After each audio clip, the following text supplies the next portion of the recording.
Hey, YouTube theologians, Pastor Wolfmueller here. There's a strange twofold readiness that Jesus wants to give to his church with the parable of the 5 wise and 5 foolish virgins. And this is so important and so tricky. I think this exposes a major problem in American Christianity and in a lot of Christian thinking. Okay, so remember the parable. Jesus, this is part of the Matthew 25, get ready for the end of the world stuff. And Jesus says there was 10 virgins, and 5 were wise and 5 were foolish. And what is the foolishness of the foolish virgin? That's what we want to avoid. It is that they did not have flasks of oil. All of them were ready for the bridegroom if the bridegroom would have come at dusk, at dinner time. They all were dressed, they all had lamps, they all had burning lamps at the beginning. But the problem is the bridegroom was delayed till midnight. And those little oil lamps, you know, the tiny little oil lamps, they have oil for 20 minutes or 45 minutes or something, but after that the wick burns out and you have to fill it up with more oil. And they didn't have any more oil. Okay, so here's the point. They were ready for the bridegroom to come right away, but they were not ready to wait. And this is the mystery of our Christian readiness for the end. We're ready for the Lord to come back now, but we're also ready for him not to come back now. Now, here's how this gets very practical. I remember, and I think you could draw a chart with amount of time people are thinking about end of the world prophecies and the amount of time Israel is in the news, and that line goes like this.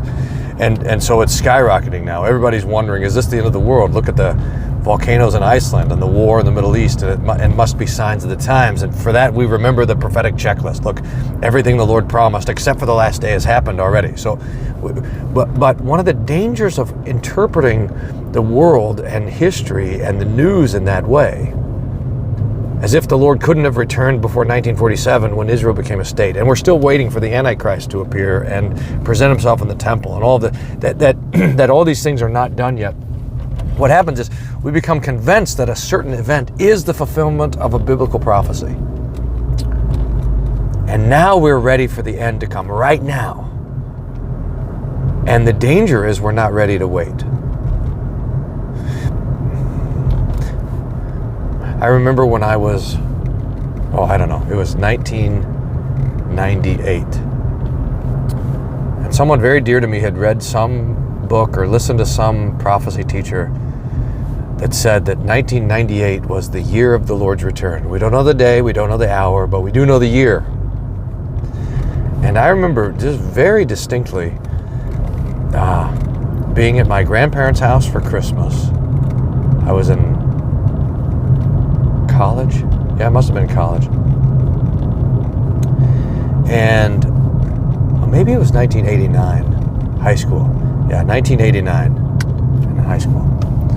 And I remember Christmas Day, my grandparents had this calendar with like the Swedish thing where you slide the days and the months. And December 25, December 26, every morning I'd wake up and I'd slide the day and it said, this is it, there's 5 days left, 4 days left, 3 days left. I remember December 31st, this is it, the end of the world, today. Jesus is coming back today. I knew it. And the day went on and it was time to go to bed. It was like 10, I remember it was 10:30, and I was like, in the next 2 hours, it'll happen when I'm asleep. And then I woke up in the morning.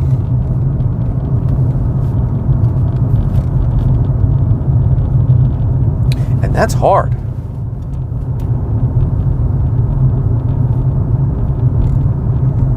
It's a hard moment.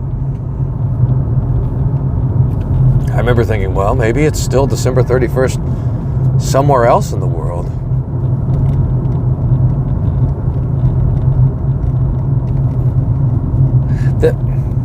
You see, the danger of seeing all the current events as fulfillment of biblical prophecy. We don't have a word from God for that. We don't have a promise from God. In fact, it's just a wrong way of reading the Bible altogether, but it sets you up. You're ready. I was excited. I was excited for the Lord to come, but I was devastated when he didn't. And I don't know how many of our old friends from the old evangelical days who were ready for the rapture, who were ready for the Lord's return at that moment, who couldn't wait for his return, now don't believe in Jesus at all. It is like the parable of the sower. Remember the seed that fell in the stones. And it grows up faster than any of the other seed.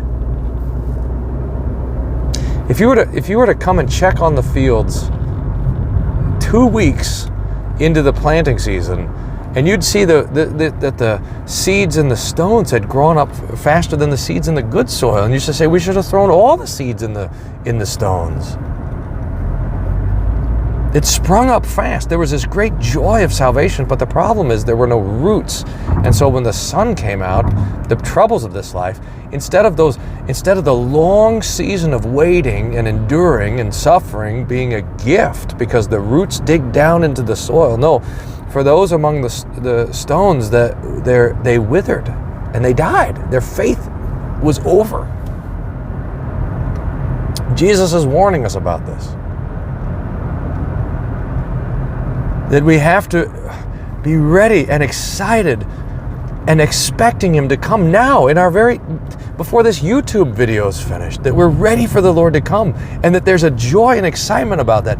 Yes, we're also ready to wait.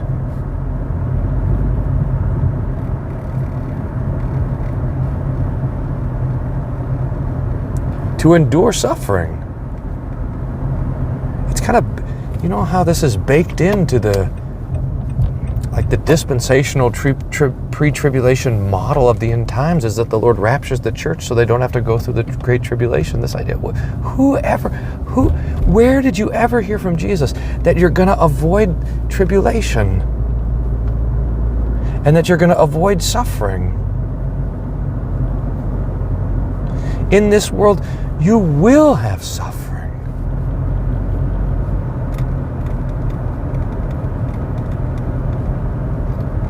That's the promise. And we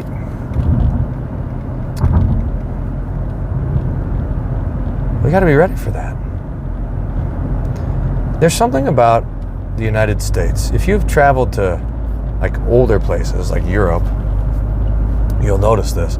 It seems like in Europe they build things where they expect them to be there for generations and generations and generations. And in the United States, we just don't think that way. We're like, let's build it now and let's be practical. And we're not thinking. In fact, I think even in the church this shows up because we think that if we were to invest in something that's going to last, a building, something beautiful, art, things like this, that it's almost bad stewardship because you're taking from the mission immediacy of the mission work right now. But part of our readiness is thinking that it's not up to us how long we're around. And if the church is here for another generation or 2 or 3 or 5 or another millennium or 2 or 3 or 5, that we are also ready. We're ready for that. The cry comes at 5 in the afternoon or at 9 at night or at midnight, that we're ready.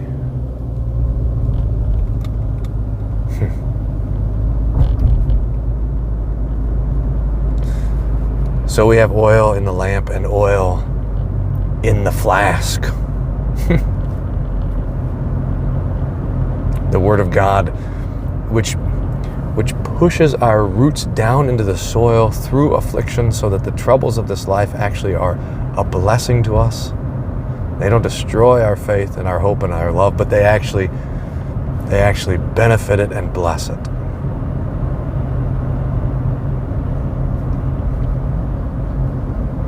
Well, knowing's half the battle. We got to be ready.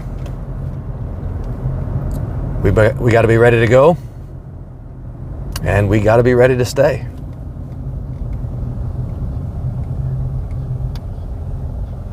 God grant it for Christ.